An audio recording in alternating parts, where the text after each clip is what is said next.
All right, so here's the thing. I'm not even sure where this agreement came from and why I accepted it in the first place. Welcome back, everyone.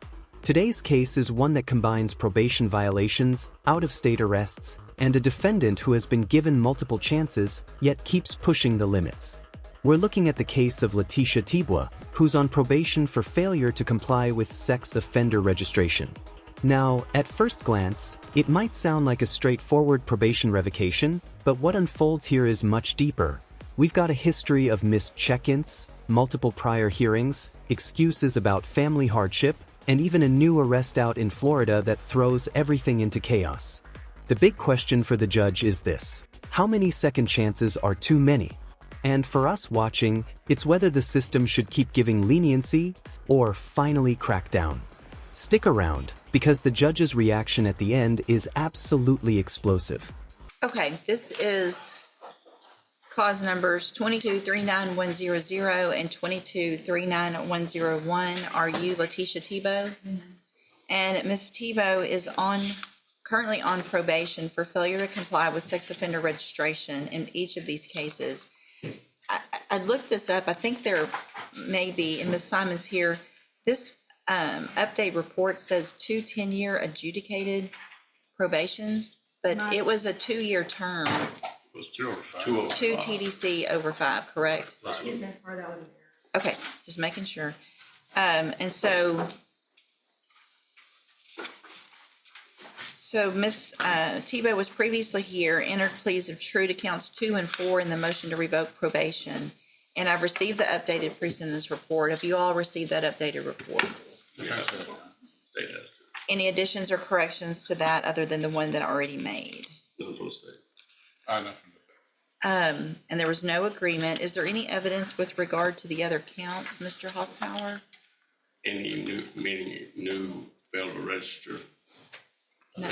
I don't know. She pled true to counts 2 and 4, so there's obviously some other counts. Do you have any witnesses or evidence with regard to those other counts? We're going to full abandon those counts. We'll just proceed on 2 and 4. Okay. Other than I call my probation officer. I like her opinion. Okay, so I guess there was an arrest in It's in Florida. Palatka, Florida. Okay. Hold on a second. Here's where things get interesting. The probation officer is about to testify, and notice what the court is trying to pin down. Was Letitia even allowed to leave Texas? The answer is no. As a registered sex offender on probation, she's required to stay under supervision and report regularly. But according to the officer, she hasn't reported since January 2025. That's not a minor slip, that's months of radio silence. And in probation terms, silence usually equals absconding. Question for you: do you think failing to check in is just neglect, or an outright decision to run from responsibility?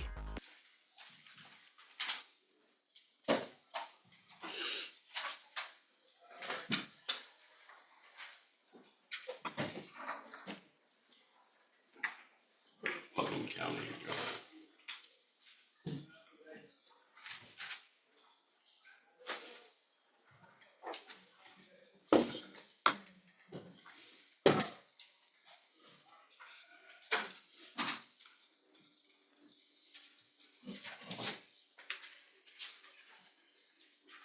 Okay, so count 1. Why don't you have any evidence with regard to count 1 if your probation officer's here? We can call. I'm sorry. Apologize, Your Honor.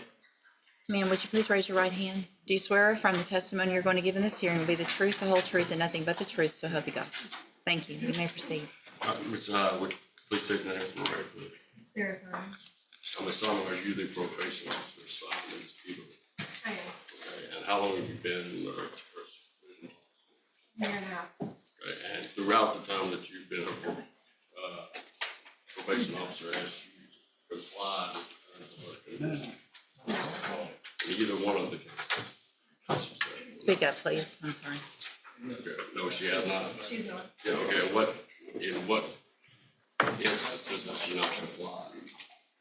Tebow has had consistent reporting habits. She was not paid towards her SSPs. She eventually committed to. Was she allowed, first of all, was she allowed to do her probation in Texas to venture out of the state and be in Florida? She did not. She wasn't allowed? She was not allowed. Is she allowed through her reporting as a sex offender to move or go to another state? I don't know if that's probation. Is she allowed to leave the state? Not without. She pled true to that. Count one is that she has not reported since January 27th of 2025. Is that true? No, that she, That is true. and intermittently, or she is fully, she's been called a scholar She is a scholar. since that day? Yes. Or 90 days after that time in January, she became a scholar. She couldn't, okay, and since she reported since the time on which she was arrested? She has not reported Have you spoken to her at the jail? at the hearing. Right, did she give a reason for why she didn't report? She did not. At this time, I'll pass it on. Okay, I also would like to know, Ms. Simon, were you able to confirm in any way the arrest? Obviously, she's gonna say she didn't do it, and that's okay, but if she was actually just, whether an arrest happened in Florida? Yes, I did obtain an arrest report from Florida. PC, okay. But do you have a problem cause, or you have a full offense? The full. Okay, for what crime was she arrested? There's two. I think one was theft and then obstruction by disguise first. Was all the same incident? Yes. What date did that occur, according to the law? This is the bombshell moment. Letitia wasn't just missing appointments, she was arrested in Florida. And not for something small either. Theft and obstruction by disguise. That means while already dodging probation in Texas, she was picking up fresh charges out of state. Think about that. When you know you're on thin ice, would you risk adding fuel to the fire? To me, this speaks volumes about her mindset. This isn't just failure to comply. It looks like a pattern of ignoring rules altogether. What do you think? Is this a person struggling to keep up with the system, or someone flat out refusing to play by the rules? June 29th, 2025. And were both those committed? Objection as far as committed, Your Honor. I don't object to her listing evidence as far as an arrest. An As far arrest. as the actual commission, it would violate the right to cross. Did the allegation occur? Yeah, the arrest. The arrest occurred while she was on probation. Kelly, this just did something again. Correct. And those haven't been resolved in your day? Not to my knowledge. Can I proceed now? Yes. She initially failed to report in January, is that right, of 2025? That was the last face-to-face contact I had. January 2025. Then arrest, June 29th of 2025. Yes. So February, March, April, May, June, 5 failures to report. And she went into absconder status March of 2025, Maybe April, April, like 90 days after. 90, so April 2025. She became an absconder. 2 months after that, she was arrested in Florida, is that right? Right. So you were aware she was in Florida, which state, when were you made aware that she was in custody in I Florida? received a phone call from somebody that let me know that she was arrested and in jail in Florida.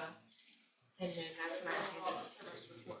When did there was an MTRP entered into NCIC, I guess, after April? Was there an MTRP, and that's why Florida advised you there was an active warrant for her then? There was an active warrant for the interim. She was arrested for the. Right, and that warrant popped up in June in Florida. Correct. So from June 29th to today, she's been in custody, is that right? So I she didn't try to couldn't open report anything, it it just started doing stuff to on the its own. probation department. She's in custody from June 29th to today because she's locked up. I don't care. That's not her fault that she didn't report. She's in custody, correct? She was in custody. So she can't. Correct.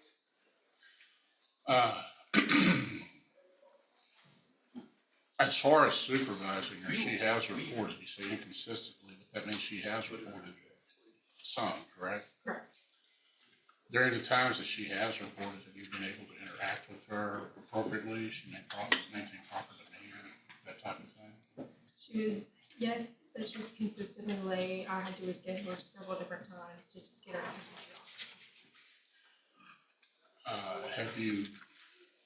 Have you had any other difficulties with her as far as just maybe perhaps being late or scheduling, as far as your actual interactions?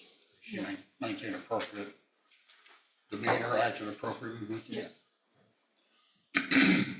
Now listen carefully here. The probation officer isn't just recounting missed visits, she's offering an opinion. And it's not good. She says Letitia has been on probation since 2022 and has made no progress. That's damning. Community service? Minimal. Reporting? Spotty. Conditions? Meh. And keep in mind, probation isn't meant to be a punishment-free pass. It's supposed to be an opportunity to turn things around. But after nearly 3 years, the officer is basically telling the judge, she's not even trying.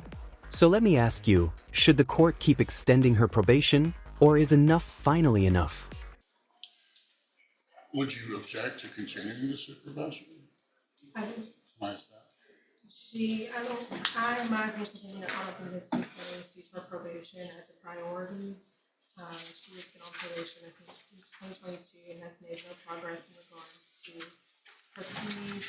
She did some community service, and that's about it. When you say progress, how do you measure progress on probation? Satisfying her court order conditions. And how has she fallen short other than the reporting and fees and community service? And she committed So an is this correct in the, hold on a second, hold on. Is in the updated report, it states that since she was granted supervision, has reported 6 times for scheduled office visits. Is that a correct number? Okay. 6 times since 2022. I have another question, Your Honor. Let's let Mr. Kimler finish. If she were to be extended, which the court has the power to do, I mean, you would continue to supervise her, right? Or would you have a problem with supervising her? I would work with her. See any indication of need for some type of mental health referral or anything of that nature? I mean, I understand she's only reported 6 times, as the judge indicated. You see kind of programs or other things that probation could do for her to maybe perhaps to get her on the right track? I think the only other option would be the cognitive check device. Pass witness. Your Honor, is this the first time that we've been here on these 2 cases for a motion to revoke? No. There was another time back in 2024 in which we had a hearing similar to this, not me, especially as the attorney, but she was brought in on a motion to revoke, and her probation was amended, and she was given 30 days in JCCL, and she was continued, and she was added to the mental health case. The high needed case, but she didn't report enough to be transferred over to the high needed case. So this is not even the first time that we've been here on this, on similar allegations. That was a year in 2024, we did the same deal. Is that correct? This isn't her first rodeo. In fact, she's been down this road before. Back in 2024, she was brought in for another probation violation, given 30 days, and allowed to continue. On top of that, she was even placed on federal probation for a separate case. So she's been juggling both state and federal supervision. And yet, here we are again. Think about how many breaks she's already received. The system bent over backward to keep her in the community, and instead of taking advantage, she doubled down on bad choices. It makes you wonder, was probation ever the right solution here? I might follow up on that. I believe in the previous HURP, she had a motion, to get a motion to revoke. She had federal charges, is that right? Correct. The NTRP was filed after she received the federal charges? I believe so, yes. And she was housed in the Sally Unit. Were you supervising her then? I was not. Do you know if the detainer was placed on her for that NTRP while she was in federal custody? I did not. Did she actually do federal time while she was on probation for this case? That is why the MTLB was dismissed. So she received, I think, about a year sentence in federal court for misprision of felony. Is that consistent with what she knows? 1 year of federal probation. Prison, she was locked up, right? She got probation. She had 1 year of federal probation. Probation, for misprision? Or you don't know? What the offense was? I thought it was a possession. Anyway, she received a year of federal probation, so she was not revoked and was allowed to serve the probation concurrently. Correct. So during the period that she was on federal probation for that year, do you know if she was reporting to a federal probation officer? Was there any issues with the federal probation that you're aware of? According to Ms. Tebow, she successfully completed her federal probation. And that was at the same time that she was on probation with Jackson County. Is that right? Correct. Was she reporting to you during that time period as well? What was her reporting record in Jefferson County during that period? I guess it was probably back in 2024. Well, she's reported 6 whole times so obviously it wasn't great even when it was then. But she was being supervised at least during that period federally, was able to successfully complete that probation, correct? Does that indicate to you that she can successfully complete Jefferson County probation? She's sufficiently She has the ability to, but whether or not she has the motivation or the. This part always tugs at the heartstrings. Letitia explains that her failures were tied to caring for her sick mother. And let's be real, family emergencies are tough. Judges hear these stories all the time. But here's the key: personal hardships don't erase legal obligations. Especially not for sex offender registration, which is designed to protect the community. The judge has to balance compassion with public safety. Do you think family struggles should excuse failing to comply? Or does the risk to the community outweigh personal circumstances? Want to do so. Pass one. All right, any other questions? There you go. All right, thank you, Ms. Simon. Any other witnesses? There you go. I would defer to Ms. Tebow, Your Honor, if she wanted to address the court. I think she has written to the court, and that letter's incorporated in the PSI. I received it and read it. Anything else? No, I mean, when I did fail to report it, sometimes I was hard with scheduling, but a lot of it had to do with my mother being sick, and I brought my mother sick to her office with me multiple times, because I wasn't able to just stay with where she was at. I brought her when I could. I mean, she's passed now, but at that time frame after. But I mean, we're talking about since 2022. I was in Or a 20 federal facility for a year and a day. Okay. All right, so here's the thing. I'm not even sure where this agreement came from and why I accepted it in the first place, because This is where the judge lowers the hammer. He points out that Letitia knew there was a warrant for her arrest, yet fled the state and picked up new charges. He calls it exactly what it is: flat-out refusal to comply. And the result? Probation revoked. 2 years in prison. Now here's something important to note. Those 2 sentences run concurrently, meaning at the same time. So effectively, she'll serve 2 years total, not 4. Still, it's the end of her probation chances. Do you think that's fair? Or should the judge have gone even harder? given somebody the minimum of 2 on a probation, so I have really nothing to do hardly on this. But Ms. Tebow, I mean, you've been given every opportunity over the last 4 or 5 years to do everything you're supposed to on this probation, and you refused to do that. You flat out refused, and everybody, we all have different issues that go along with parents and family members and things that go wrong. And instead of, I mean, it looks like, I think one of the things that concerns me the most is that you called June 2nd asking why the police went to your home. June 2nd you called. And so your probation officer said there's a warrant because of your violations on June 2nd. Then you went to Florida and got arrested for 2 new offenses without registering, without obviously telling anybody where you are and the type of probation you're on, the offense that you're on probation for. That's probably the number one thing that you should do. So fleeing the state when you know that there is a warrant for your arrest gives me no reason to leave you on probation. Unfortunately, I think for me and for the community, the most I can do is 2 years, and so that's what I'm going to do. I'm going to find, based on the evidence today, that counts 1 and 3 are true. So I'm going to find, you entered your pleas of true to 2 and 4 freely and voluntarily, find all 4 counts true. Find sufficient evidence to revoke your probation, and cause number 2239100, revoke your probation, sentence you to a term of 2 years in the institutional division of the Texas Department of Corrections. You do receive credit on that sentence for any time that you've been in custody that the law gives you the right to receive. And cause number 2239101, also find sufficient evidence to revoke your probation, and at this time revoke your probation, sentence you to 2 years in the institutional division of the Texas Department of Corrections. You will receive credit on that sentence for any time that you've been in custody that the law gives you the right to receive. These cases will run concurrently, which means together at the same time. You need to sign that, please. I'm handing you the trial court certification that shows there was no agreement. You do have some rights to appeal. You can talk to Mr. Kimler about that, and he'll give you a copy of that as soon as y'all get it signed. Thank you for being here. So let's break this down. Letitia Tibois had multiple opportunities: state probation, federal probation, amended terms, second chances.